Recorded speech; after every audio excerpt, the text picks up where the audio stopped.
তখন যদি একটা কাজ করেন তাহলে কিন্তু আর ডুপ্লিকেট ইঞ্জিন অয়েল বানানোর ক্যাপাসিটি ওরা রাখে না। সে কি করবেন সেটা আমি দেখাচ্ছি। আসসালামু আলাইকুম ভাইগার্স, কেমন আছেন? আলহামদুলিল্লাহ অনেক ভালো আছেন আশা করি। আমি মোহাম্মদ তুহিন খান। আজকে আপনাদের মাঝে আবার নতুন রিভিউ নিয়ে চলে আসলাম। আজকে আমি যেটা নিয়ে আলোচনা করব সেটা হচ্ছে খুবই গুরুত্বপূর্ণ। ঠিক আছে, এটা কিন্তু আপনাদের জন্যই ভালো, কেননা আপনারা যখন একটা বাইক কিনেন, বাইক কেনার পরে কিন্তু আপনাদের প্রতি 1000 একটা ইঞ্জিন অয়েল চেঞ্জ করতে হয়। ঠিক আছে, সেটা হচ্ছে আপনি যখন কোম্পানি থেকে নেবেন তখন কিন্তু আপনি অরিজিনাল প্রোডাক্টটা পাবেন।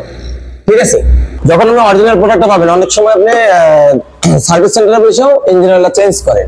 ঠিক আছে, অনেক সময় আপনি নিয়ে যান। এখন আমি যে জন্য আমি এই ভিডিওটা করছি যে সেটা হচ্ছে যে এই যে পটটা, এই যে ক্যানটা, এই ক্যানটা হচ্ছে আপনি যখন নিয়ে ইঞ্জিন অয়েলটা ওর ভিতরে প্রবেশ করেন যে ইঞ্জিনের ভিতরে, তখন কি করেন এই ক্যানটা কিন্তু আটকে আবার গ্যারেজে ফেলাই দেন। গ্যারেজ ওয়ালারা কি করে, এটা কিন্তু বিক্রি করে, এই পটটা কিন্তু বিক্রি করে। এই পটটা 10 টাকা দিয়েও কেউ কেনে, 5 টাকা দিয়েও কেউ কেনে।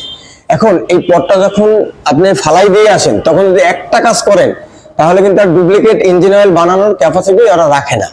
সে কি করবেন সেটা আমি দেখাচ্ছি। ধরেন আপনি ইঞ্জিন অয়েল যখন চেঞ্জ করবেন তখন পটটা কাছে দেবেন ঠিকই, কিন্তু আপনি এরকম রেখে রেখে এই যে আমি যে ছিদ্রটা করলাম, এই ছিদ্রটা যদি আপনি করেন সেক্ষেত্রে কি হবে, এই পটটা কিন্তু আর মানে যোগ্য না। ইঞ্জিন অয়েল ঢুকে যাও রিপেয়ারিং করে করবে তা কিন্তু পারবে না। এটা কিন্তু আবার গলাইয়ে আবার কিন্তু তৈরি করতে হবে, কিন্তু তাছাড়া কিন্তু এইরকম ছিদ্র করে দিলে আর ওরা ডুপ্লিকেট ইঞ্জিন অয়েল তৈরি করতে পারবে না। ঠিক আছে, তাহলে আপনারা আপনাদের জায়গা থেকে যখনই আপনারা কোনো শোরুম থেকে ইঞ্জিন অয়েল নেবেন তখন আপনারা যখন চেঞ্জ করবেন তখন এরকমটা ছিদ্র করে দেবেন আর মুটকিটা অন্য জায়গায় ফেলাই দেবেন। তাহলে কিন্তু আর ডুপ্লিকেট ইঞ্জিন অয়েল দিবে না, আর আপনার গাড়িটাও কিন্তু সুরক্ষিত থাকবে। তাহলে আশা করি আপনারা অনেক কিছু বুঝতে পারছেন এবং জানতে পারছেন।